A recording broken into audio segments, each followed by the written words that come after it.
देखिए यहाँ कह रहा है एक आर्टिकल को बेचा जाता है तो 25% का लाभ होता है। यदि उसके सीपी, क्रयमूल्य और एसपी यानी कि विक्रयमूल्य को 20 रुपये और 4 रुपये बढ़ा दिया जाता है तो लाभ 15% से घट जाता है। तो उस आर्टिकल का क्रयमूल्य क्या है? तो देखिए यहाँ क्या कह रहा है कि 25% पहले लाभ होता है। तो 25% को हम फ्रैक्शन में लिख देंगे तो कितना आ जाएगा 1/4, यानी कि उसका जो सीपी है और एसपी है, सीपी कितना हो जाता है, ये हमारा नीचे वाला क्या हो जाएगा सीपी, और एसपी कितना हो जाएगा तो 4 और 1 5, यानी कि विक्रय मूल्य कितना हो जाता है 5।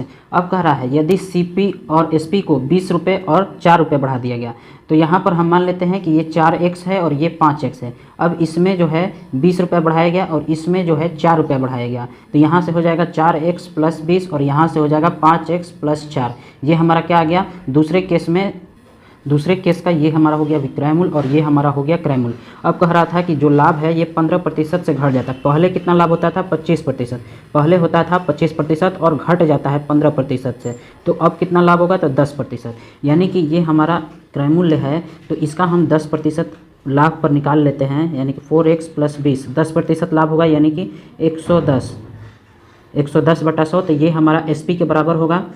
यहाँ पर हो जाएगा 5x + 4। तो हम इसको सॉल्व करेंगे तो यहाँ से x बराबर 30 आ जाएगा और x बराबर 30 है तो कह रहा था कि उस आर्टिकल का क्रय मूल्य क्या है, तो क्रय मूल्य क्या है 4x, तो 4x बराबर कितना हो जाएगा 4 × 30 यानी कि 120। इस क्वेश्चन में कह रहा है एक आर्टिकल को 144 रुपये में बेचा गया, तब उसको जो प्रॉफिट प्रतिशत होता है वह सीपी के बराबर है, तो लागत मूल्य क्या है। देखिए इसको कितना में बेचा गया, यानी कि एसपी हमारा कितना है 144 रुपया, एसपी हमारा 144 हो जाएगा। और आगे कह रहा था कि प्रॉफिट नहीं, याद रखिएगा प्रॉफिट परसेंट बराबर है सीपी के, जो सीपी का वैल्यू है और प्रॉफिट परसेंट का वैल्यू है ये दोनों क्या है बराबर हैं। तो पूछ रहा था कि उसका लागत मूल्य यानी कि सीपी क्या होगा, यानी क्रय मूल्य क्या होगा। अगर हम यहाँ से क्रय मूल्य मान लिए, सीपी मान लिए x, तो हमारा प्रॉफिट कितना हो जाएगा, तो प्रॉफिट हो जाएगा 144 - x। तो देखिए तो प्रॉफिट प्रतिशत कितना हो जाएगा, प्रॉफिट प्रतिशत हो जाएगा, प्रॉफिट हुआ 144 - x और बटा में सीपी होता है, यानी कि बाई में हो जाएगा x और गुने 100। और ये जो प्रॉफिट प्रतिशत है, यहाँ पर जो प्रॉफिट प्रतिशत है ये किसके बराबर है, सीपी के बराबर, सीपी के बराबर है। और सीपी को हमने कितना माना है x, तो यहाँ पर हमारा क्या हो जाएगा x, यानी कि 144 - x बटा x गुने 100। तो यहाँ से हम इसको सॉल्व कर देंगे तो x² बराबर 144 - x गुने 100 आ जाएगा। इसको हम यहाँ से सॉल्व कर देंगे तो x बराबर कितना आ जाएगा, x बराबर क्या आ जाएगा 80। तो यही हमारा उस जो आर्टिकल है उसका लागत मूल्य कितना होगा 80 रुपया। देखिए यहाँ कह रहा है राम 5 कलम और 30 पेंसिल 1000 रुपये में खरीदता है। पेंसिल को बेचने पर 15% का लाभ और कलम को बेचने पर 10% का लाभ होता है, और उसे इस प्रकार से कुल लाभ 120 रुपये का होता है। एक कलम का क्रय मूल्य क्या है, तो कलम का क्रय मूल्य पूछ रहा है। देखिए वो कितने में खरीदता है, दोनों 1000 रुपये में, 1000 रुपये में कलम और क्या खरीदता है पेंसिल, दो चीज़ खरीदता है।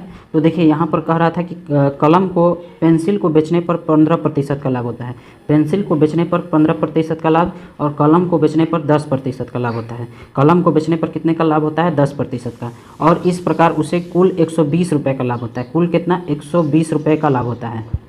तो हमें किसका क्रय मूल्य पता करना है, कलम का। तो कलम का पता करना है तो यहाँ पर वाट लगा देंगे। अगर मान लेते हैं कि वह पूरे के पूरा यानी कि 1000 पर 15% का लाभ पाता, 1000 पर वह 15% का लाभ पाता, तो कुल कितना लाभ पाता 150 रुपये, लेकिन वो लाभ कितना पा रहा है 120। तो ये क्यों हो रहा है लाभ, क्योंकि इन दोनों के बीच का ये 15% और ये 10% है, इन दोनों के बीच का जो डिफरेंस है इसलिए वह कम लाभ पा रहा है। 15 अगर ज़्यादा इतना ही पर लाभ पाता तो 15% पर लाभ पाता तो 150 रुपया होता है, लेकिन उसमें से कुछ पार्ट जो है 10% के लाभ पर भी पा रहा है। तो हम क्या करेंगे कि इन दोनों का अंतर ले लेंगे, तो इन दोनों का अंतर कितना आ जाएगा 5%, और ये बराबर हो जाएगा इन दोनों का अंतर कितना है 30 है। एक बात याद रखिएगा कि जिसका निकालना रहता है, मान लीजिए कलम का निकालना है तो हम पेंसिल कर लेंगे, पेंसिल का मान कर लेंगे। अगर पेंसिल का निकालना होगा तो हम कलम का मान कर लेते। तो 5% बराबर कितना हो जाएगा 30, तो 1% बराबर कितना हो जाएगा 6। तो हमें किसका निकालना है, कलम का निकालना है। तो हम पेंसिल का मान के बनाए हैं तो 100% होता है कुल, तो यहाँ पर हो जाएगा 600। तो हमारा एक जो कलम का मूल्य कितना आ गया 600 रुपया। देखिए इसको इस टाइप के क्वेश्चन मैं बता भी चुका हूँ, फिर भी बता रहा हूँ। 5 घोड़ा, एक व्यक्ति 5 घोड़ा और 10 गाय 10,000 रुपये में खरीदता है। तो 10,000 रुपये में क्या क्या खरीदता है? तो 10,000 रुपये में घोड़ा खरीदता है, यहाँ पर घोड़ा और यहाँ पर हो गया गाय, घोड़ा और गाय। उसने घोड़े को 15% लाभ पर, घोड़े को कितना लाभ? 15%, और गाय को 10% हानि पर बेचा, 10% हानि पर। यहाँ पर माइनस हो जाएगा और यहाँ पर हो जाएगा प्लस। आगे कह रहा है उसे इस प्रकार कुल 375 रुपये का लाभ होता है। उसे लाभ कुल कितना होता है? 375 रुपये का। तो एक गाय और एक घोड़े का क्रय मूल्य बताइए। तो देखिए पहले हम किसी एक का निकाल लेते हैं, पहले हम घोड़े का निकाल लेते हैं। तो यहाँ पर हम मान लेते हैं, तो हम देखिए मान लेते हैं कि अगर 10,000 रुपये में केवल गाय खरीदता है तो उसे 10% का हानि होता है। तो कुल कितने का हानि होता है?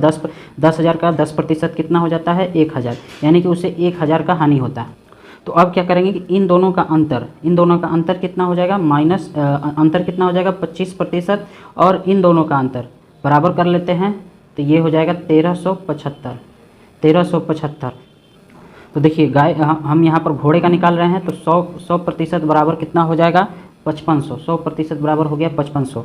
तो अगर हमारा घोड़ा 5500 का है तो गाय कितने का हो जाएगा? 4500 का। तो ये हमारा किसका था? घोड़ा का।